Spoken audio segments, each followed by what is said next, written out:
Você já parou para pensar no que realmente está por trás daquela latinha prateada e azul que promete te dar asas?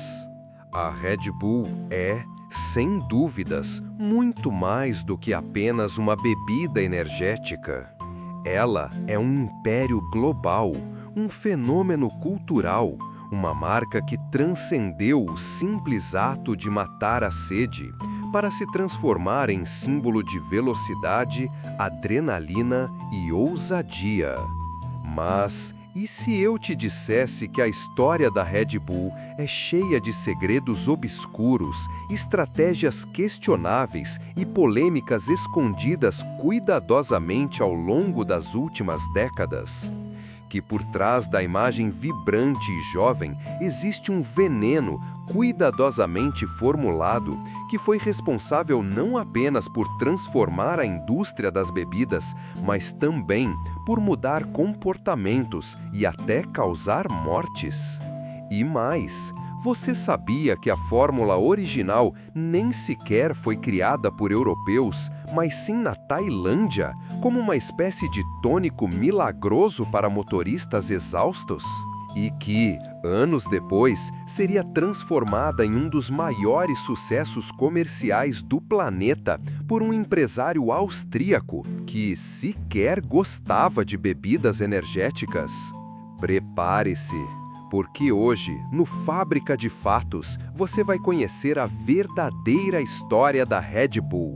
A ascensão meteórica de uma marca que te dá asas, mas que também esconde segredos surpreendentes e perigos que poucos ousam revelar. Uma história feita de inovação, manipulação, marketing agressivo e, claro, mistério. Se você acha que conhece a Red Bull, é porque ainda não ouviu essa versão. Antes de se tornar um ícone mundial, a Red Bull nasceu longe dos holofotes, em uma pequena fábrica na Tailândia, durante os anos 1970. Seu criador, Chaleoyu-Vidya, era um homem discreto, filho de imigrantes chineses, que havia construído do zero um pequeno império farmacêutico especializado em tônicos e estimulantes. Em 1966, ele lançou a Kratin Daeng, que, em tailandês, significa touro vermelho. A bebida não tinha gás, nem a embalagem estilosa que conhecemos hoje. Era vendida em pequenas garrafinhas de vidro, e seu público-alvo eram motoristas de caminhão, trabalhadores braçais e, principalmente, os operários das fábricas que precisavam de energia extra para suportar longas e exaustivas jornadas. A fórmula era simples e potente. Uma dose generosa de cafeína, taurina, glucuronolactona e vitaminas do complexo B, além de açúcar em abundância. O gosto, amargo, adstringente, muito diferente do perfil adocicado que conhecemos hoje. Mas não era o sabor que importava. A promessa era clara: manter o corpo acordado, a mente alerta e o rendimento físico elevado. E, de fato, a Kratin Daeng fez sucesso entre os trabalhadores tailandeses, principalmente pela crença popular de que tinha propriedades quase medicinais. O curioso é que, nessa fase, o produto sequer era considerado uma bebida recreativa.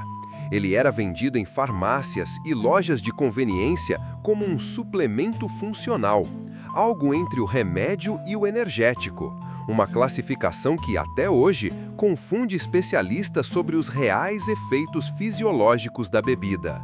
E foi justamente esse aspecto que chamou a atenção de um empresário austríaco chamado Dietrich Mateschitz, na década de 1980.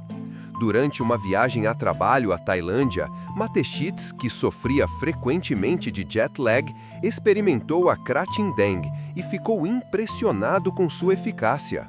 Horas depois de tomar o tônico, seu cansaço desapareceu e ele conseguiu cumprir sua agenda sem dificuldade. Mas Mateschitz viu além da simples função estimulante daquela bebida. Ele enxergou ali uma oportunidade de mercado gigantesca. Na Europa e nos Estados Unidos, ainda não existia um produto semelhante que unisse funcionalidade com apelo de estilo de vida. Foi então que, em 1984, Mateschitz procurou Chalel e propôs uma parceria: transformar a Kratindeng em um produto global, adaptado ao paladar ocidental, com uma identidade visual mais moderna e uma estratégia de marketing agressiva. Nascia, naquele momento, a Red Bull GmbH. Curiosamente, a palavra Red Bull não é uma tradução literal de Kratindeng, mas sim uma adaptação que buscava manter a essência do símbolo original. Dois touros vermelhos se enfrentando, enquanto criavam um nome forte, memorável e internacional. Mateschitz também propôs mudanças importantes na fórmula. Adicionou gás carbônico, suavizou o sabor e ajustou a concentração de cafeína para atender às regulamentações europeias. O design da lata, com tons de azul e prata, foi concebido para passar a ideia de modernidade, velocidade e sofisticação, bem diferente das garrafinhas marrons e utilitárias da versão tailandesa. Mas o curioso de Mateschitz não foi a alteração da fórmula, e sim a sua visão de marketing. Desde o início, ele entendeu que a Red Bull não deveria ser vendida como um simples energético, mas sim um estilo de vida. Assim, começava a transformação de um tônico de caminhoneiro em um dos maiores símbolos de juventude, ousadia e adrenalina do mundo. Só que, por trás dessa ascensão, começariam também as polêmicas e os segredos que até hoje despertam controvérsias. E você, já sabia que a Red Bull nasceu como um remédio popular na Tailândia?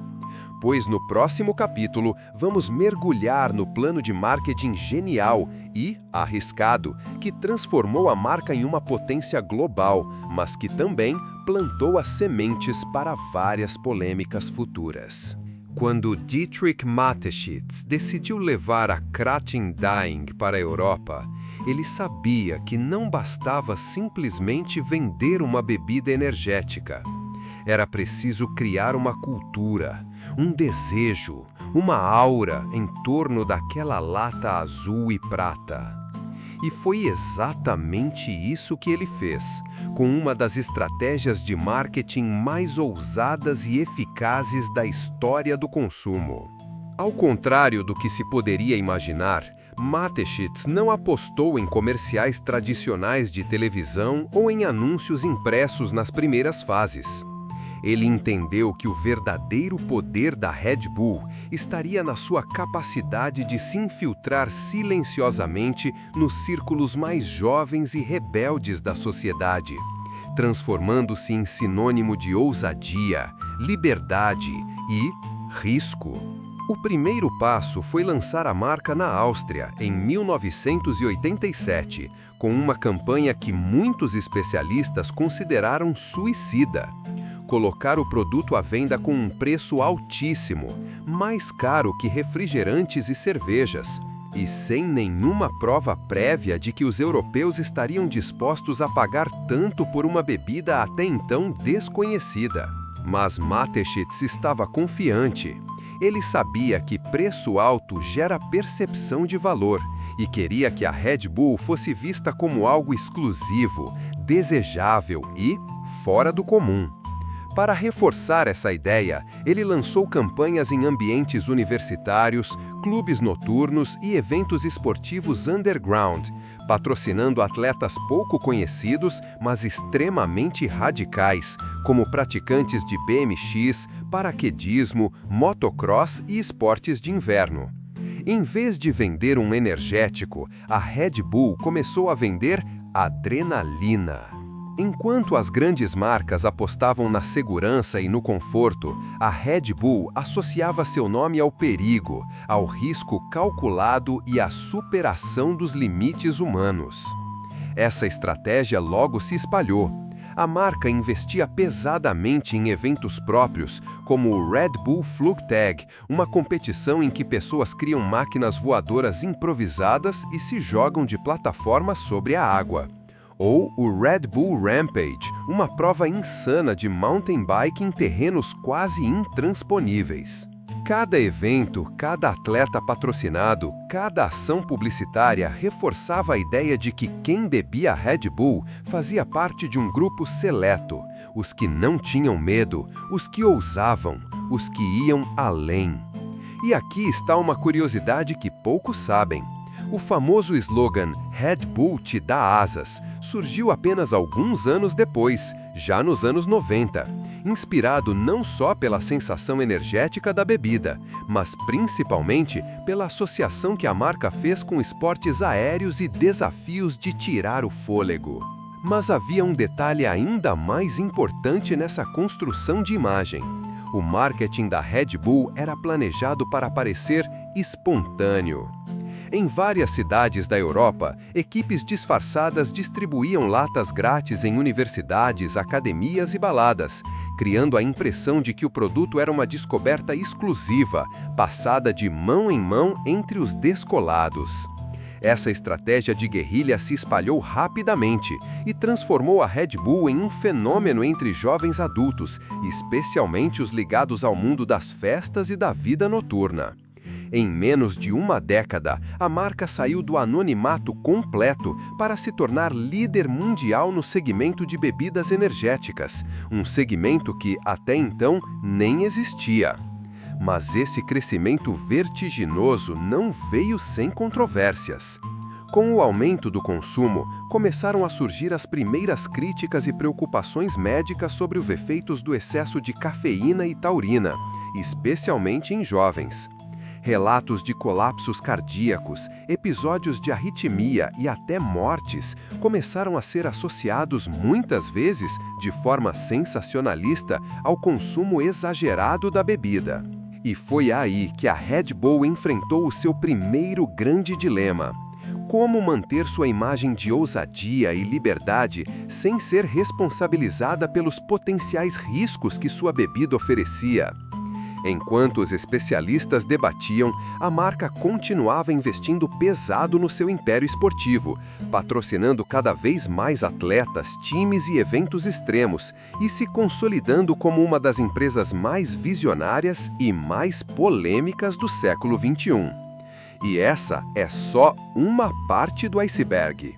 A partir do momento em que Dietrich Mateschitz percebeu que a Red Bull não era apenas uma bebida, mas uma marca que poderia encarnar o espírito da ousadia e do risco, ele deu o próximo passo mais arriscado: transformar a empresa em uma das maiores forças do esporte e do entretenimento do planeta. E foi assim que nasceu o Império Red Bull. Uma rede complexa e multimilionária de patrocínios, eventos, propriedades esportivas e investimentos estratégicos que fizeram da marca muito mais do que um nome no mercado de bebidas. Transformaram-na em um símbolo global de performance extrema. Tudo começou com o patrocínio de atletas de esportes radicais, uma escolha natural, já que a Red Bull se associava à ideia de superar limites. Mas logo, o foco se expandiu. A marca não queria apenas patrocinar, queria possuir. Em 2005, a Red Bull fez uma jogada que ninguém esperava. Adquiriu o time de futebol austríaco SV Austria Salzburg.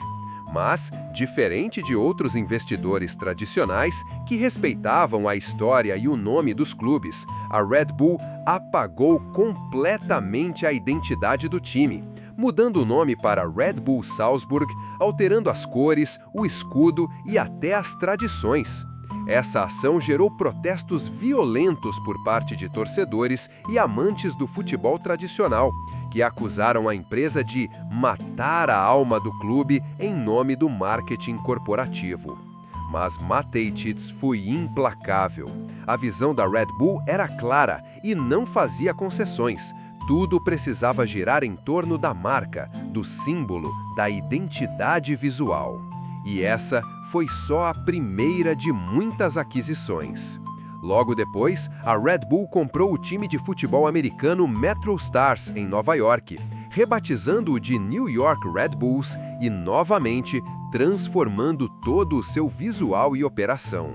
Em pouco tempo, a marca já possuía clubes na Alemanha, RB Leipzig, no Brasil, Red Bull Bragantino, na África e em outros continentes.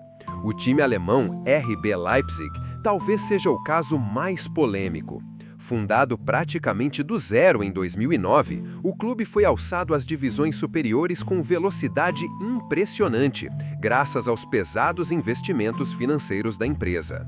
Em menos de uma década, o RB Leipzig já disputava a elite do futebol europeu, causando revolta entre torcedores tradicionais que viam ali um produto corporativo sem raízes ou história. Mas o futebol não era suficiente para a sede de domínio da Red Bull. Em 2004, a empresa comprou uma equipe de Fórmula 1, a modesta Jaguar Racing, que rapidamente foi transformada na poderosa Red Bull Racing. E mais uma vez, a história se repetiu. Investimento pesado, atração dos melhores talentos, tecnologia de ponta e vitórias. A partir de 2010, a Red Bull Racing, com o piloto Sebastian Vettel, conquistou 4 títulos mundiais consecutivos, consolidando-se como uma das maiores forças da Fórmula 1 moderna. Aqui, uma curiosidade que poucos sabem. A Red Bull é a única marca de bebidas da história que se tornou campeã mundial da Fórmula 1, um feito que para muitos seria simplesmente impossível. Mas não para a Mateitits. A marca ainda foi além. Criou o Red Bull Air Race, um campeonato internacional de corridas aéreas com aviões que realizavam manobras radicais a velocidades vertiginosas. Lançou o Red Bull Cliff Diving, competições de saltos ornamentais de penhascos altíssimos. E promoveu o famoso salto da estratosfera, com Felix Baumgartner em 2012, que se tornou um dos eventos mais assistidos da história da internet, quando o paraquedista austríaco saltou de uma cápsula a mais de 39 quilômetros de altura, quebrando a barreira do som em queda livre. Percebe o padrão? A Red Bull não queria mais ser apenas um produto que acompanhava os esportes. Ela queria ser o esporte, o evento, o espetáculo. E isso trouxe uma consequência direta. A marca se blindou contra críticas e restrições de mercado, já que seus eventos próprios criaram canais diretos com o público e plataformas que ela mesma controlava. Mas, como sempre, o sucesso atrai a sombra. E ao mesmo tempo em que a Red Bull se tornava uma potência inauditível no esporte e no entretenimento, surgiam também investigações sobre sua atuação, denúncias de práticas controversas de marketing e acusações sobre possíveis danos à saúde pública. E falando em investigações, agora que já passamos da metade deste vídeo, uma pausa importante. O YouTube anda desinscrevendo muitas pessoas sem aviso. Então, verifica agora se você ainda está inscrito no canal. A sua inscrição mantém este conteúdo no ar, faz o canal crescer e nos motiva a continuar trazendo histórias impressionantes como essa. Confere lá e bora seguir! No próximo capítulo, vamos explorar o lado mais sombrio da Red Bull, as denúncias de riscos à saúde, as mortes associadas ao consumo da bebida e os esforços silenciosos da empresa para evitar que essas histórias arranhassem sua imagem impecável.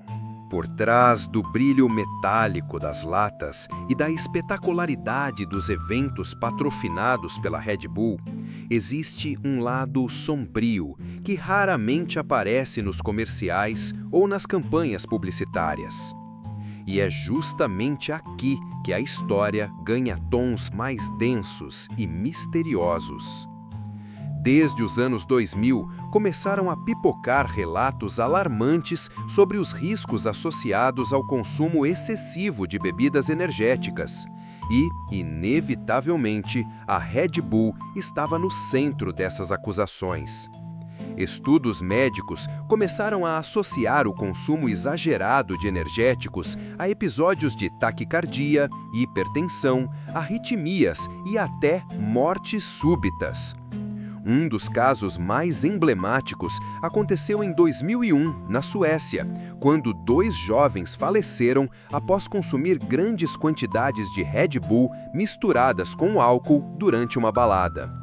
A notícia rapidamente se espalhou pela Europa, gerando pânico e levando alguns países, como a França e a Noruega, a banirem temporariamente a venda da bebida.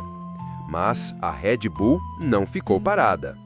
A empresa, sempre muito estratégica, financiou dezenas de pesquisas científicas que, embora reconhecessem os riscos potenciais do consumo exagerado, apontavam que, dentro dos limites recomendados, a bebida era segura. E aqui está uma das jogadas mais inteligentes e controversas da história do marketing. A Red Bull sempre fez questão de deixar claro que sua bebida era um produto para adultos e que deveria ser consumido com responsabilidade. No entanto, seus alvos publicitários, jovens universitários, frequentadores de baladas, atletas extremos, eram justamente os mais propensos a ultrapassar esses limites. E, com isso, o ciclo se repetia. Enquanto alguns especialistas denunciavam os riscos, a marca continuava crescendo vertiginosamente. Mas há uma curiosidade pouco conhecida. Em 2009, a Autoridade Europeia para a Segurança dos Alimentos, a EFSA, publicou um parecer afirmando que não havia evidências científicas suficientes para afirmar que a combinação de cafeína e taurina, ingredientes principais da Red Bull, apresentasse riscos adicionais à saúde em comparação ao consumo isolado dessas substâncias. Esse parecer foi um divisor de águas, fortaleceu a posição da Red Bull nos tribunais e nos debates públicos e permitiu que a bebida voltasse a ser comercializada em países que haviam suspendido sua venda. Mas os problemas de imagem persistiam. Nos Estados Unidos, diversas ações judiciais foram movidas por consumidores que alegavam que a Red Bull fazia publicidade enganosa. Um dos processos mais conhecidos ocorreu em 2014, quando a empresa foi processada por conta de seu famoso slogan: Red Bull te dá asas. O argumento dos advogados era simples e surpreendentemente eficaz. A empresa fazia uma promessa implícita de que a bebida aumentaria a performance física e mental de maneira extraordinária, algo que não podia ser comprovado cientificamente. Resultado? A Red Bull concordou em pagar 13 milhões de dólares para encerrar o processo, oferecendo compensações financeiras ou vales para a compra de produtos aos consumidores norte-americanos. E, veja bem, isso não abalou minimamente o império. Ao contrário, esse episódio se tornou mais um elemento da aura rebelde e controversa da marca, que continuava a desafiar normas e expectativas. Mas, internamente, a empresa sabia que precisava diversificar. E nos bastidores, Mateschitz e sua equipe começaram a investir em novos negócios, produção de conteúdo audiovisual, criação de documentários, séries e filmes, todos carregando a marca Red Bull, mas com foco menos explícito na bebida e mais na ideia de estilo de vida. E assim nasceu a Red Bull Media House, uma das maiores e mais sofisticadas produtoras de conteúdo do mundo, responsável por filmes premiados, transmissões esportivas e eventos culturais. O objetivo era claro: blindar a marca.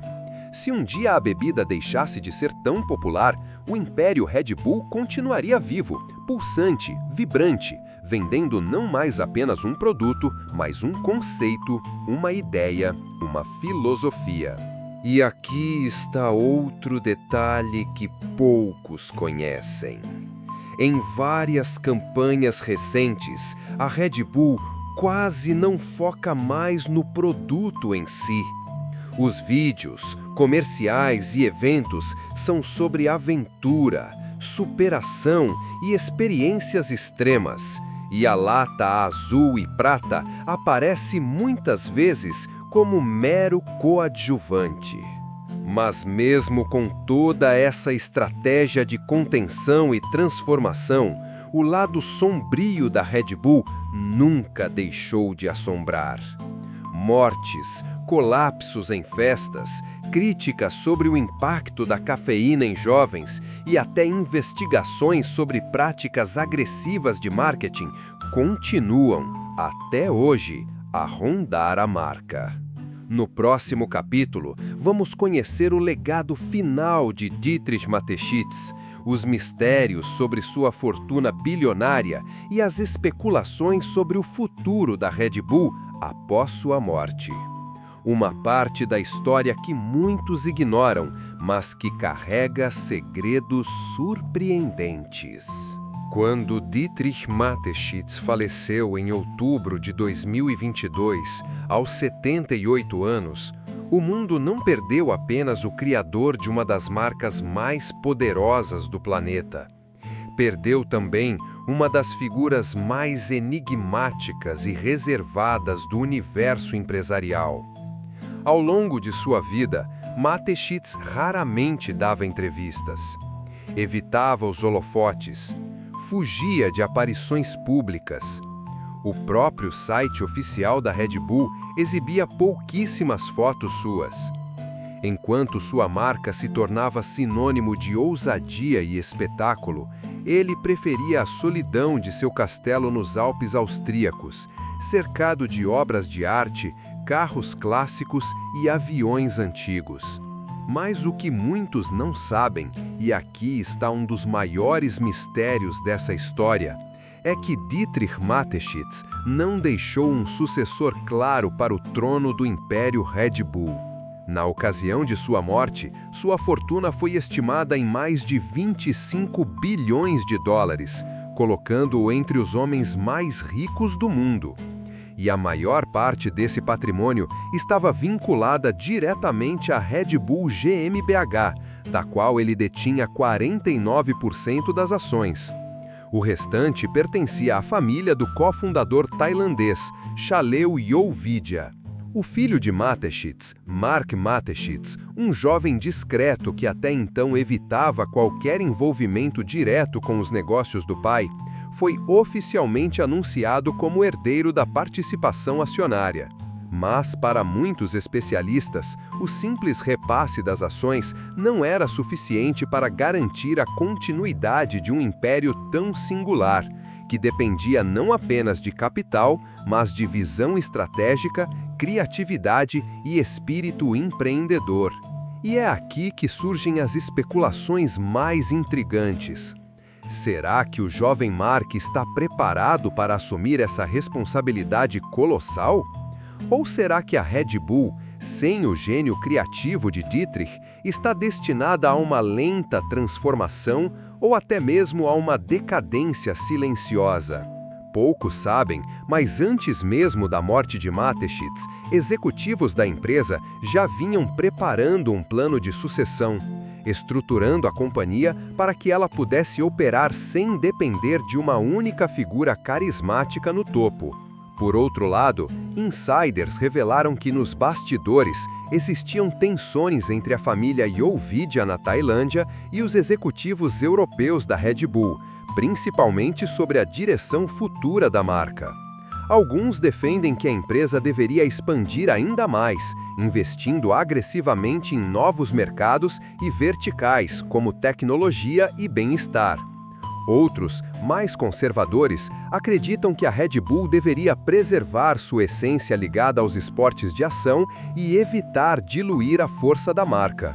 Além disso, há uma questão sensível: o impacto ambiental. Nos últimos anos, movimentos ambientalistas começaram a pressionar a Red Bull por conta da pegada de carbono associada à produção e distribuição massiva de bilhões de latas ao redor do mundo, além do patrocínio de eventos que estimulam práticas consideradas agressivas ao meio ambiente. Essa pressão levou a empresa a adotar uma postura mais defensiva e a investir em iniciativas de sustentabilidade, como a produção de latas com alumínio reciclado e a neutralização de emissões em seus eventos. Mas críticos afirmam que essas medidas são tímidas, considerando o tamanho da marca. E há ainda outro mistério: o acervo pessoal de Dietrich Mateschitz. Pouquíssimos têm acesso ao que ele acumulou ao longo das décadas, uma coleção impressionante de aeronaves, carros de Fórmula 1 históricos, obras de arte raríssimas e propriedades luxuosas espalhadas pela Europa. Existe até quem diga que, escondidos entre esses bens, estariam documentos e projetos confidenciais de novas empreitadas que ele planejava antes de falecer, incluindo investimentos no setor aeroespacial e em biotecnologia.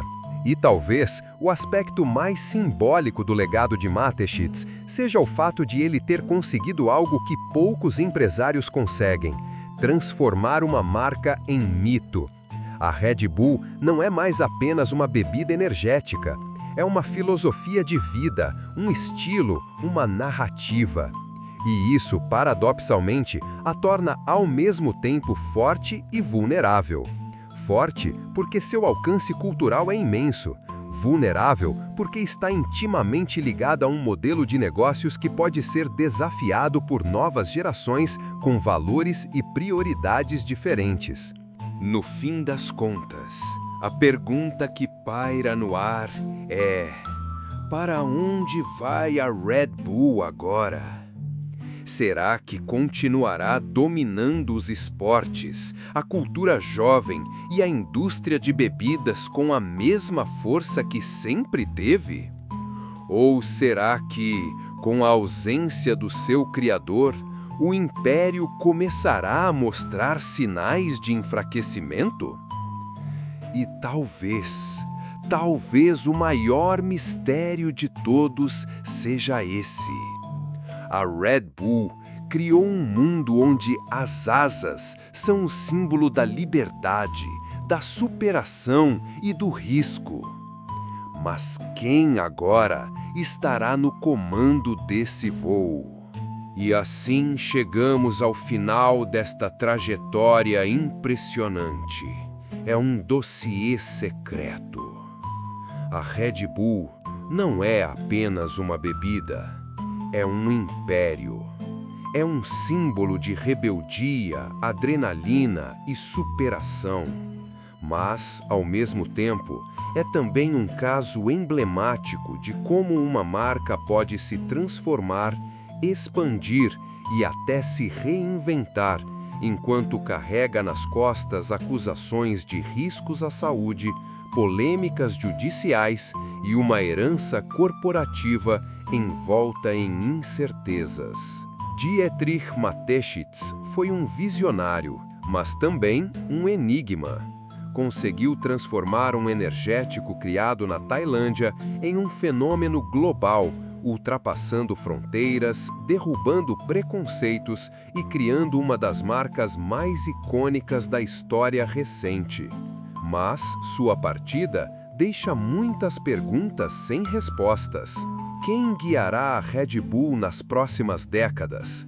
Como a empresa enfrentará as novas pressões ambientais e sociais? Será que o legado do homem que deu asas ao mundo continuará a voar? Ou, quem sabe, cairá sob o peso de seus próprios excessos? E talvez a maior lição que possamos tirar dessa história seja justamente essa: que não importa quão alto você voe ou quão forte seja sua marca, o tempo sempre encontra uma maneira de testar as asas que você construiu. E antes de você ir, um recado muito importante. Se você curtiu essa história e quer continuar acompanhando os conteúdos mais intrigantes, polêmicos e surpreendentes como este, não se esqueça de se inscrever no canal. O YouTube está, sim, removendo inscrições automaticamente de muitos canais, inclusive o nosso. Então verifique agora mesmo se você ainda está inscrito. E se não estiver, aproveite e ative o sininho para não perder nenhuma das próximas histórias impactantes que estamos preparando. Aqui, na Fábrica de Fatos, você sempre encontra o que poucos têm coragem de contar. Muito obrigado por assistir e até o próximo mistério.